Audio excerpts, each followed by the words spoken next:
প্রিয় এইচএসসি ২৫ কি খবর? তোমাদের কেমন চলছে পড়াশোনা এবং পরীক্ষাগুলো কেমন দিচ্ছ? অবশ্যই কমেন্ট করে জানাও। তো আজকের এই ভিডিওতে আমরা মূলত তোমাদের বায়োলজির 2nd পেপার, এই বায়োলজির 2nd পেপারের আমরা যে সাজেশনটা এইটা দেওয়ার চেষ্টা করব। সাজেশনটা কিরকম হবে? ওই বায়োলজি 1st পেপারের মতোই মূলত তোমার যে ইম্পোর্টেন্ট টপিকগুলো রয়েছে এইগুলো আমরা জাস্ট বলে দেব। যেহেতু তোমাদের এখন পরীক্ষা, অবশ্যই তোমরা কিছু না কিছু পড়ছো। এই পড়াশোনাগুলো তোমাদের একটু গোছানো, শেষ মুহূর্তের একটা গোছানো প্রস্তুতির জন্য মূলত এই ভিডিওটা করা। তো চলো ভিডিওটি শুরু করা যাক। বরাবরের মতো আমি তোমাদের সাথে রয়েছি রাহিদুর রহমান, পড়াশোনা করছি রংপুর মেডিকেলে। তো চলো, এখন তোমাদের এই যে স্ট্র্যাটেজিটা, এটা আমরা আগের ভিডিওতেও আলোচনা করছিলাম, যেটা হচ্ছে বায়োলজির ১ম ভিডিও, অর্থাৎ বায়োলজি 1st পেপারের ভিডিও। সেইখানেও কিন্তু আমরা আলোচনা করছিলাম যে এই টিপসগুলো আমরা ১ম এ কি করব, যে মোর ইম্পোর্টেন্ট যে টপিকটা সেটা আগে কভার করব, then important and then less important. তোমাদের সুবিধার্থে বেশিরভাগ অধ্যায়গুলোতেই আমি আ লেস ইম্পোর্টেন্ট টপিকটা না দেওয়ার চেষ্টা করছি। বিকজ টিচার যদি চায় যে এই জায়গাগুলো থেকে কোয়েশ্চেন করা যায়, চাইলেই কোয়েশ্চেন করতে পারে। তো লেস ইম্পোর্টেন্ট টপিক আসলে তোমার অনেকগুলো থাকে। কিন্তু মোর ইম্পোর্টেন্ট এবং ইম্পোর্টেন্ট গুলো সিলেক্টিভ থাকে। এজন্য লেস ইম্পোর্টেন্ট তোমার যদি সময় পাও, তাহলে তুমি বইয়ের যে ওই টপিকগুলো তুমি দেখে নিতে পারো। তো আমরা ১ম যে অধ্যায়টা সেইটার ক্ষেত্রে দেখি। ১ম অধ্যায়ের ক্ষেত্রে আমরা মোর ইম্পোর্টেন্ট যে টপিকটা সেখানে কি পাবো? যে প্রধান পর্বগুলোর বৈশিষ্ট্য ও উদাহরণ এবং করডাটা পর্বের বিভিন্ন শ্রেণীর শনাক্তকারী বৈশিষ্ট্য, বিশেষ করে অ্যামফিবিয়া, রেপ্টিলিয়া, অ্যাবস এবং ম্যামেলিয়া। তো এই যে টপিক কয়টা, এই কয়টা হচ্ছে তোমার ১ম অধ্যায়ের জন্য মোর ইম্পোর্টেন্ট। এখানে কোয়েশ্চেন গুলো কিভাবে আসে? প্রধান পর্বগুলোর বৈশিষ্ট্য।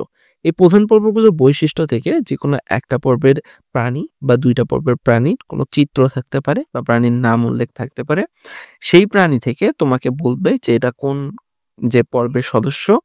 এবার সেই সদস্য দেওয়ার পর আর যদি কোনো চিত্র থাকে বা আর কোনো পর্বের প্রাণী থাকে, তাহলে হয়তোবা তোমার ঘ নাম্বার কোয়েশ্চেনটা আসতে পারে যে আ এই দুটোর মধ্যে তুলনা করে কোনটা উন্নত?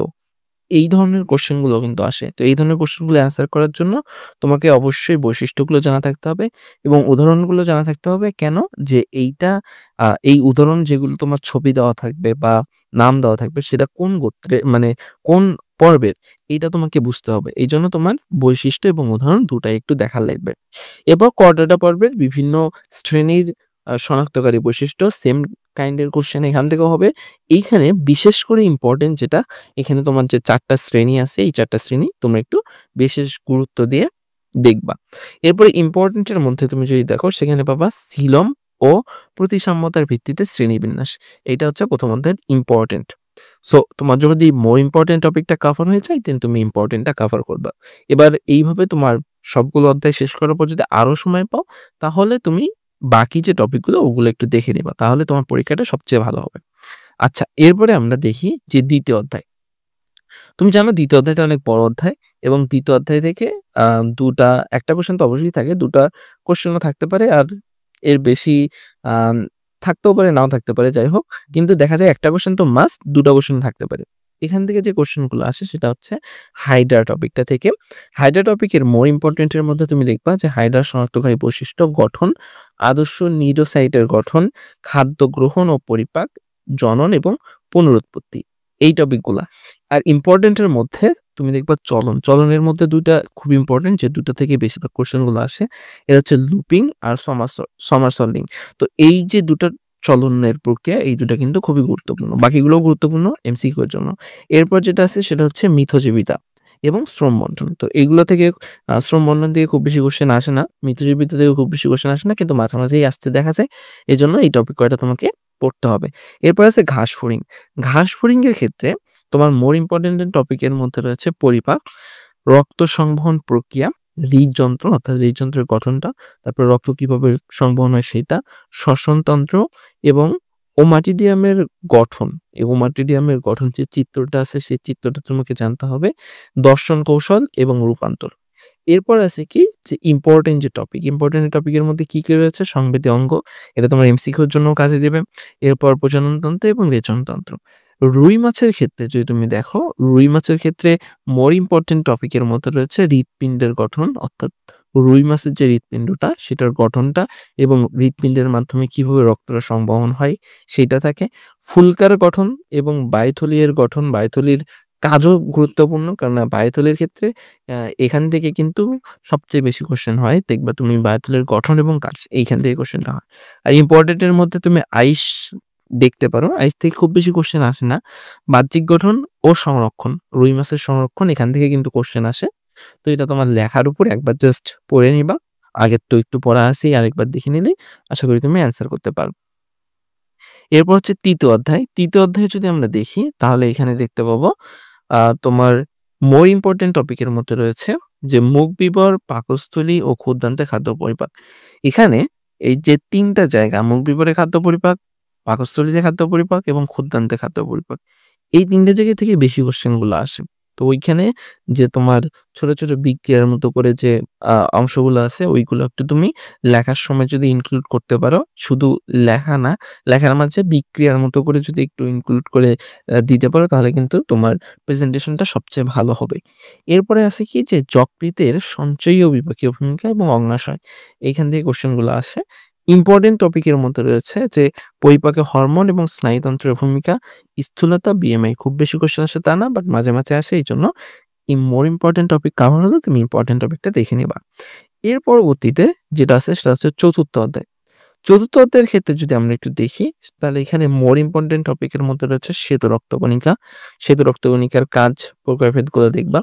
বোথ এমসিকিউ এবং সিকিউ এর জন্য ইম্পোর্টেন্ট। রক্ততঞ্চন প্রক্রিয়াটা, ফ্যাক্টর গুলো এটাও এমসিকিউ এবং সিকিউ উভয়ের জন্য ইম্পোর্টেন্ট। হৃৎপিণ্ডের গঠন ও রক্ত সংবহন যেটা আছে প্রক্রিয়াটা এটা খুবই গুরুত্বপূর্ণ। এসএএন অর্থাৎ এসএনও যেটা খুবই গুরুত্বপূর্ণ এবং ও কৃত্রিম পেসমেকার, হৃৎপিণ্ডের বিভিন্ন রোগ এবং এর প্রতিকার। এই রোগ এবং প্রতিকারগুলোতে তোমাকে বিভিন্ন লক্ষণগুলো দিয়ে উদ্দীপক থাকবে এবং তোমাকে আইডেন্টিফাই করতে হবে যে হৃৎপিণ্ডের এটা কোন রোগ এবং এর বিভিন্ন আ আদার্স যে প্রতিকার কিভাবে করা যাবে। হ্যাঁ? এই টাইপের কোয়েশ্চেন গুলো আসে। ইম্পোর্টেন্ট যে পার্টটা এইখানে আছে হচ্ছে রক্তকণিকাগুলোর কাজ।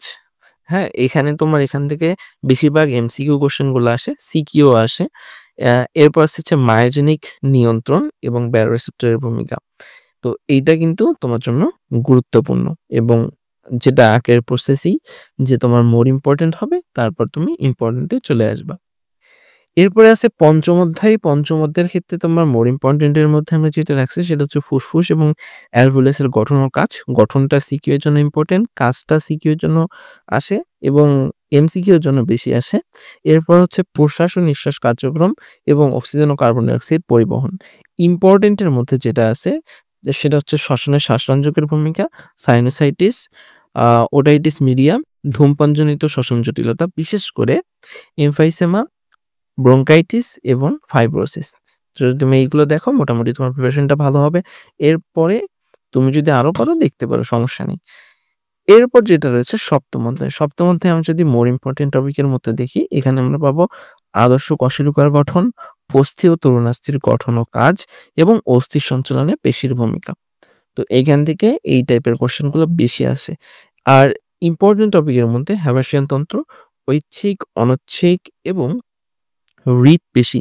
এইখানে তোমার হৃদপেশির যে পার্থক্যগুলো, গঠনটা কি ধরনের হয়, এই ধরনের জিনিসগুলো কিন্তু আসে। রস এবং লিভার তন্ত্র। তো এইগুলো থেকে খুব বেশি কোয়েশ্চেন না আসলেও আসতে দেখা যায়। তাই এইজন্য তুমি ইম্পোর্টেন্ট টপিকটাও দেখে নিবা।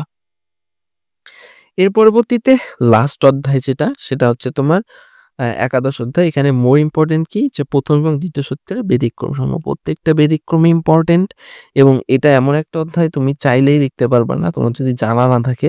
এজন্য তুমি অবশ্যই, অবশ্যই এইখানে ফোকাস করবা। কেননা এই অধ্যায়ের কোয়েশ্চেনগুলো যদি তুমি ঠিক হয় একদম ফুল মার্ক পাবা, মার্ক কাটার কোনো চান্স নেই।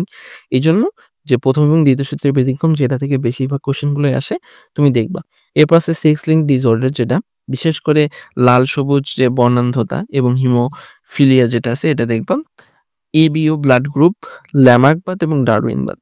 তো ল্যামার্কবার্গ এবং ডারউইনবার্গ এখানে আসলে বেশিরভাগটাই লেখার উপর নির্ভর করে মার্ক মাঝে, মাঝে কাটতে পারে। কিন্তু যদি তোমার বলা হয় যে কোনখান থেকে কোয়েশ্চেন বেশি আসে তাহলে কিন্তু ল্যামার্কবার্গ আর ডারউইনবার্গের যে মতবাদটা এখান থেকেই বেশিরভাগ কোয়েশ্চেনগুলো আসে।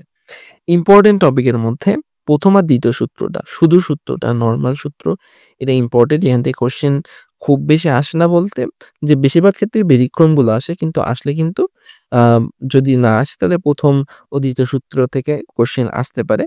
পলিজেনিক ইনহেরিটেন্স, বিবর্তনবাদের মতবাদসমূহ এমসিকিউ এবং সিকিউ এর জন্য দেখতে পারো।